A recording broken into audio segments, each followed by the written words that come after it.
সফলতার জন্য কখনো অসৎ পথকে বেছে নিও না। জীবনে চলার ক্ষেত্রে প্রত্যেকটা মোড়ে মোড়ে দুইটা রাস্তা পাবা, এক হচ্ছে সৎ আর এক হচ্ছে অসৎ। অসৎ রাস্তা অলওয়েজ সহজ হয় এবং এই রাস্তা তোমাকে বলবে তুই আয় আমার দিকে, এই রাস্তায় আসলেই তুই সফল হয়ে যাবি।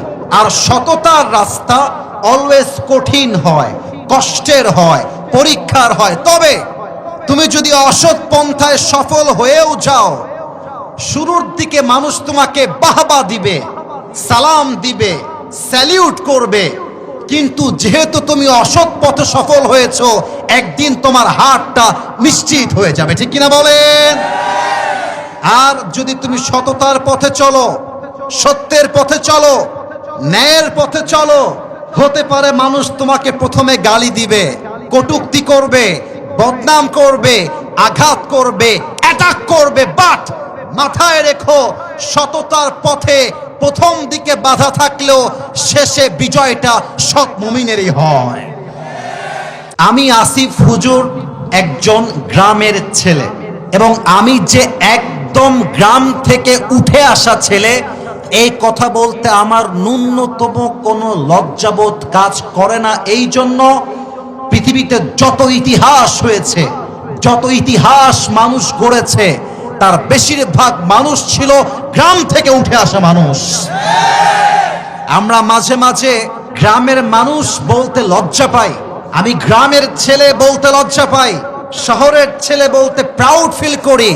আরে বেটা, বুঝতে হবে গ্রামের মানুষ জমিতে ধান চাষ করে বলেই শহরের মানুষগুলো বেঁচে আছে, না এরা মরে ভূত হয়ে যেত। ঠিক কিনা বলেন? রিজিকের ফয়সালার মালিক যদিও বা আল্লাহ তাআলা, কিন্তু এটা মাধ্যম, ওয়াসিলা। জয়পুরহাটের পাঁচ বিবির ভাড়া একটা ওয়াসিলা।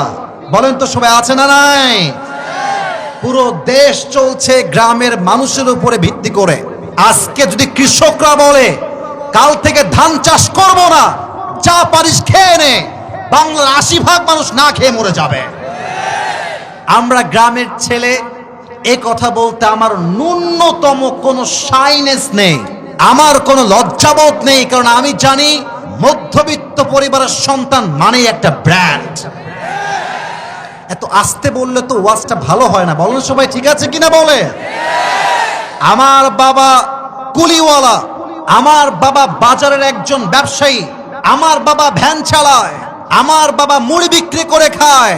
এটা আমার বলতে ন্যূনতম কোনো অহংকার কাজ করবে না, কোনো রকম হিংসা কাজ করবে না, কোনো প্রকার ছোটত্ব কাজ করবে না। আরে আমার বাপ তো হালাল কামাই করে খায়, আমার বাপ তো সুদ খায় না, ঘুষ খায় না। এজন্য কখনো সফল হওয়ার জন্য অসৎ পথে আমরা যাব না। ৩ নাম্বার কথা বলেই ভূমিকার কথা শেষ করতে চাই। এখানে আওয়ামী লীগের ভাইরা হতে পারে, থাকতে পারে, এখানে বিএনপির লোকেরা থাকতে পারে, আওয়ামী লীগ থাকতে পারে, বিএনপি থাকতে পারে, জামাত থাকতে পারে, কওমি থাকতে পারে, আলিয়া থাকতে পারে, জাতীয় পার্টি থাকতে পারে, এনসিপি থাকতে পারে, ডাজন্ট ম্যাটার ফর আস। এই কোরআনটা জাস্ট কোনো নির্দিষ্ট ধর্মগোষ্ঠীর জন্য নয়, এটা হচ্ছে হুদাল লিল মুত্তাকিন, এটা প্রত্যেকটা মুত্তাকির জন্য নাজিল করেছে। ঠিক কিনা বলেন?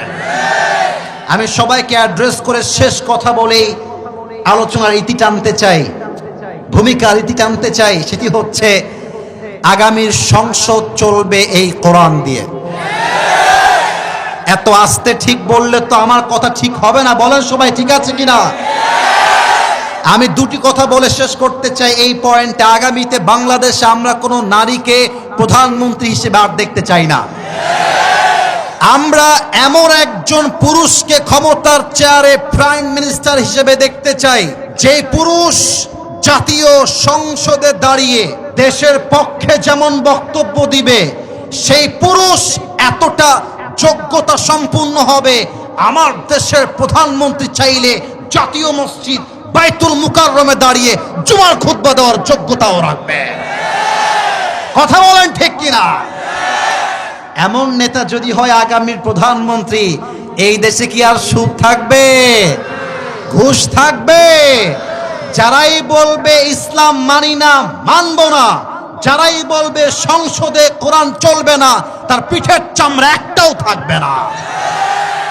আল্লাহ কোরআন দিয়ে সংসদ চালাবার তৌফিক দান করুক, পড়া আমিন। আপনাদের বউ আছে কার কার একটু হাত তুলবেন, বউ আছে? মাশাআল্লাহ। আচ্ছা আব্বা জানেরা, যুবক ভাইরা হাত নামান, আপনাদের বউ আছে। I got the point, no problem. মাশাআল্লাহ, হাত নামান। এবার হতভাগা যারা, কপাল পোড়া যারা, বউটাও কেউ নাই, তারা হাত তোলো সবাই। ইন্না লিল্লাহ, কারো বউ নাই?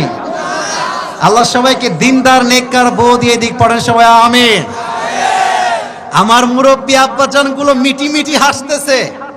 আব্বাদেরকে বলবো, আব্বাজান আপনি হাসলে হবে না, আপনার ছেলে অনেক দিন যাবত কান্না করছে, আপনার সামনে করতে পারছে না। আপনার ছেলেকে খুশি করতে চাইলে R15 দিয়ে খুশি করা যাবে না, আইফোন দিয়ে খুশি করা যাবে না, একমাত্র বউ দিয়ে যুবকদের কষ্ট দূর হবে। যুবক ভাইরা, আর চলে আসছে শীতকাল। আমি মাঝে মাঝেই বলি, যার শীতকালে বউ নাই তার জীবনে আসলে কিছুই নাই। যুবক ভাইরা, যদিও একটু মজার ছলে বললাম, তবে বাস্তবতা হচ্ছে এটাই, বিয়ে ছাড়া একজন যুবকের চরিত্র রক্ষার সেকেন্ড কোন অপশন হতেই পারে না।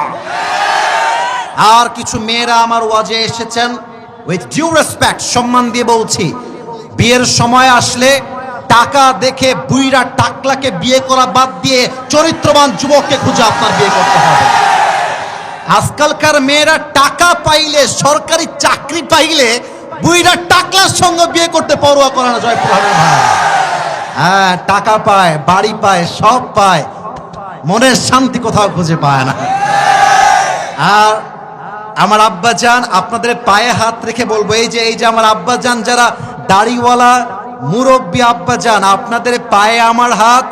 আমি এখনই তাফসীরে প্রবেশ করব, তার পূর্বে আপনাদের পায়ে হাত রেখে বলতে চাই, আপনার মেয়ের জন্য যদি কোনো পাত্র প্রস্তাব নিয়ে আসে, তার চাকরি আগে খুঁজবেন না, টাকা আগে খুঁজবেন না, তার সম্পত্তি আগে খুঁজবেন না, আগে দেখবেন সে চরিত্রবান কিনা, সে নামাজি কিনা। বাবারা আজকাল টাকা দেখলেই যাত্রার সঙ্গে বিয়ে দিয়ে দেয়। আর আইন পাশ করা হয়েছে 18 বছরের আগে নাকি বিয়ে করা যাবে না। তো যেই মেয়েটা 13 বছর বয়সে গিয়ে রাজশাহীর পার্কে প্রেম করে বেড়ায়, তার জন্য আইনটা কোথায়? বিয়েটা কঠিন নয়, সহজ করতে হবে, তবেই জেনা কমবে, হালাল বিয়ের সংখ্যা বাড়বে। ঠিক কিনা বলেন? আমরা 3টা তাকবীর দিব, তাকবীর শেষ, তাফসীর শুরু হবে। বিবাহিত ভাইয়েরা প্রথম তাকবীর দিবেন, সিঙ্গেলরা চুপচাপ, নো সাউন্ড। আমার বিবাহিত ভাইয়েরা একটা কাশি দেন, মোটামুটি, খুব বেশি সাউন্ড হয় নাই কিন্তু। বিবাহিত ভাইয়েরা আরেকবার চান্স দিলাম, দেখা যাক কারা জিতে আজকের মাহফিলে। বিবাহিত ভাইয়েরা আরেকবার কাশি দিবেন, সিঙ্গেলরা চুপচাপ। বিবাহিত ভাইয়েরা আমি বলবো লিল্লাহি তাকবীর, আপনারা বলবেন আল্লাহু আকবার। এর মাঝে কেউ যদি উঠে যায়, লুঙ্গিটা টান দিয়ে ধরে বসায় দিবেন, তবে লুঙ্গি যেন খুলে না যায়। বিবাহিত ভাইয়েরা লিল্লাহি তাকবীর। ওরে বাবা রে বাবা, মুরব্বীদের সাউন্ড আছে আজকের মাহফিলে। It's time for the single people. এবার সিঙ্গেলদের পালা, সিঙ্গেলরা কাশি মারো, দেখা যাক কারা জিতে। আমি নাম্বার দিব না, নাম্বার আপনারাই দিবেন, আমার স্যারেরা আছেন, ওস্তাদরা আছেন। সিঙ্গেলদের পালা, মুরব্বীরা চুপচাপ, বিবাহিতরা চুপচাপ। সিঙ্গেল ভাইরা নারে তাকবীর। বিবাহিত ভাইরা আমাকে মাফ করে দিন, একটুর জন্য আপনারা হেরে গিয়েছেন। আজকে আমার যুবক ভাইরা মোটামুটি অন এন অ্যাভারেজ 30 নাম্বার বেশি পেয়ে পাস করেছে। ঠিক কিনা বলে? এবার কোনো ভাগাভাগি নেই, সবাই মিলে একটু কাশি দেন, সবাই মিলে, সবাই নারে তাকবীর, লিল্লাহি তাকবীর। আল কোরআনের আলো, আল হাদিসের আলো, কোরআন হাদিস যেখানে, আলেম ওলামা যেখানে, জয়পুরহাটবাসী যেখানে, আল্লাহ যেন কবুল করে। পড়েন সবাই আমিন।